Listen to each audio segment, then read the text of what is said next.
안녕하세요. 오늘 이 시간 선생님이 여러분들과 함께 생각해 볼 내용은 나만의 개념 정리 노트를 만들자입니다. 많은 학생들이 중학교를 졸업하고 고등학교에 올라오면 수학이 많이 어려워졌다고 합니다. 물론 개념 자체가 어려워지죠. 개념 자체가 어려워지기도 하는데 고1 학생들이 수학이 어렵다고 생각하는 이유는 중학교 과정이 머릿속에서 많이 없어졌기 때문입니다. 그리고 고등학교 2학년, 고등학교 3학년 학생들이 수학이 더더욱 어려워졌다고 생각하는 이유는 그렇죠. 중학교 과정과 고등학교 1학년 과정이 머릿속에서 지워졌기 때문입니다. 더 엄밀하게 말하면 고등학교 1학년 과정이 머릿속에서 거의 없어져요. 그러니까 학생들이 고2 수학이 어렵다고 합니다. 고2 수학 자체가 어려울 수도 있는데요. 문제를 풀다 보면 그 과정 속에서 고등학교 1학년 개념이 굉장히 많이 나옵니다. 고등학교 1학년 과정이 머릿속에서 없으면 문제풀이를 더 이상 진행할 수가 없습니다.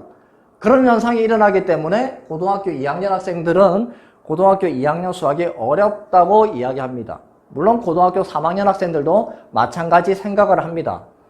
고등학교 1학년께 기억이 안 나는 건데 문제 자체는 고등학교 2학년, 고등학교 3학년 문제니까 고등학교 2학년, 3학년 수학이 어렵다고 생각하는 겁니다. 엄밀히 잘 따져보면 고등학교 1학년 내용이 생각이 안 나는 겁니다. 선생님이 지금 고등학교 2학년 미분 문제를 예를 들어 놓았는데요. 이 문제를 풀어가면서 정말 선생님 말이 맞는지 한번 확인을 해보도록 하겠습니다. 실수 전체의 집합에서 정의된 3차 함수 fx가 있는데요. 이 fx가 역함수가 존재한답니다. 그렇게 되기 위한 상수 k의 범위를 구하여라 라는 문제인데요. 자, 일단 이 3차 함수가 역함수가 존재해야 됩니다. 역함수가 존재하려면 선생님이 풀이를 먼저 해 놓았어요. 역함수가 존재하기 위해서는 그렇죠. 1대1 대응이 되어야 됩니다. 이게 무슨 내용이에요? 고등학교 1학년 함수에서 역함수가 나오죠. 그때 역함수를 배울 때 이것을 공부한 적이 있습니다. 이 문제를 푸는데 이게 떠오르지 않으면 더 이상 진행이 안 됩니다. 역함수를 갖기 위해서는 1대1 대응이 되어야 되는데요. 그래프상에서 1대1 대응이 되려면 어떻게 해야 돼요? 그래프가 있을 때 X축에 평행한 직선을 그어서 한 점에서 만나야 1대1 대응입니다. 이렇게 되어야 돼요. 아니면은 그래프가 뭐 이런 식으로 되든지 X축에 평행하게 그으면 한 점에서 만나잖아요. 이렇게요. 이렇게 되든지 이렇게 되어야 됩니다. 3차 함수는 대체적으로 이렇게 그려지는데 이렇게 되면 X축에 평행하게 직선을 그으면 여기 세 점에서 이렇게 만나는 경우도 되잖아요. 생기잖아요. 그러면 1대1 대응이 아니죠. 1대1 대응이 아니면 역함수가 존재하지 않습니다. 그러니까 역함수가 존재하기 위해서 1대1 대응이 되어야 된다. 이 내용을 기억을 해내야 됩니다. 그러면 1대1 대응이 되려면 아까 여기 설명했듯이 항상 증가를 하든지 항상 감소를 해야 되는데요. 항상 증가를 하려면 모든 x에 대해서 항상 증가하려면 f-x가 0 이상이 되든지 아니면 f-x가 0 이하가 되어야 됩니다.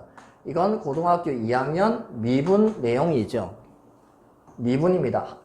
f-x가 0 이상, f-x가 0 이하. 자, 그래서 3차 함수를 미분을 했어요. f-x를 구했는데요. 미분해보면 6x제곱 플러스 2x 플러스 k가 나오는데 이것이 항상 0 이상 또는 0 이하가 되어야 된다고 했죠. 이렇게 되든지 6x제곱 플러스 2x 플러스 k가 0 이하가 되어야 되는데요. 여기 지금 이게 2차 함수잖아요. 2차 함수. 2차 함수의 최고창, 2차의 개수가 양수면 아래로 볼록이어서 이렇게 되면 항상 0 이상이 안 돼요. 그래서 이 경우를 사용해야 됩니다. 이게 무슨 내용이에요? 고등학교 1학년 내용입니다. 여기서부터 고등학교 1학년 거예요. 전부 다 고등학교 1학년 거예요. 고등학교 2학년 게 여기 잠깐 나오고 여기 미분을 하는 거 고등학교 2학년 거 잠깐 나오잖아요. 이게 고등학교 2학년 미분 문제입니다. 미분 문제임에도 불구하고 풀이를 하는 과정에서 고등학교 2학년 개념이 사용된 건 잠깐 이 두 줄입니다. 나머지는 전부 다 고등학교 1학년 거예요. 항상 이 2차 부등식이 항상 성립하기 위해서는 여기를 y라고 놓았을 때요. 이 2차 함수 값이 항상 0보다 크든지 0이 되든지 이렇게 되어야 되죠. 0보다 크려면 이런 모양이 되어야 되는데, 보세요. 어떤 x를 대입하더라도 다 플러스죠. 그리고 0이 되는 순간도 있어도 됩니다. 그러려면요, 이 그래프는 x절편이 없잖아요. x절편이 없으면 판별식이 0보다 작아야 되고, 여기는 x축과 접하니까 d가 0, 판별식이 0이 되어야 됩니다. 그래서 키포인트는 이거예요. 판별식이 0 이하. 여기 4분의 d는 짝수 공식을 사용한 거죠. 1차함계수가 짝수이니까 그럼 b-제곱 1-ac가 0 이하가 되어서 k의 범위는 6분의 1 이상이 나옵니다. 보세요. 선생님이 아까도 이야기했지만 이 고등학교 2학년 미분 문제를 풀기 위해서 풀이 과정을 가만히 보면요. 3분의 2 이상이 고등학교 1학년 내용입니다. 고등학교 2학년 문제임에도 불구하고. 그래서 고등학교 2학년, 3학년 학생들이 수학이 특히 어렵다고 이야기하는 이유가 여기에 있습니다. 내가 고등학교 1학년 걸 잊어버렸다라는 생각을 안 합니다. 이것이 고등학교 1학년 거라는 생각을 잘 못해요. 그냥 전체적으로 풀이가 고등학교 2학년 문제니까 고등학교 2학년 개념을 가지고 풀이한다라고 생각합니다. 그래서 이 고등학교 1학년 과정을 모르면 어렵다라고, 나는 고등학교 2학년 걸 모른다라고 오해를 하는 겁니다. 고등학교 2학년 걸 모르는 게 아니라요. 미분 잘 하잖아요. 여기서 미분하는 거 쉽죠? 이건 잘하는데 그 다음이 진행이 안 되는 거예요. 처음 이걸 몰라서 처음부터 막히는 겁니다. 선생님이 계속 반복해서 이야기하지만 고등학교 1학년께 기억이 안 나는 겁니다. 그래서 여기 나만의 개념 정리 노트를 만들어야 됩니다. 고등학교 3학년 졸업할 때까지. 그 노트는 절대 잊어버리지 말고, 문제를 푸는데 풀이해서 개념이 잘 생각이 안 난다. 그러면 그걸 찾아서요, 잘 이 노트에다가 잘 정리를 해놓고, 다음에 또 막히면 그 개념을 찾아서 다시 공부한 다음에 풀이해놓고, 이렇게 하는 것이 굉장히 효율적인 방법입니다. 고등학교 1학년 걸 모른다고 해서 전 과정을 다 복습한다?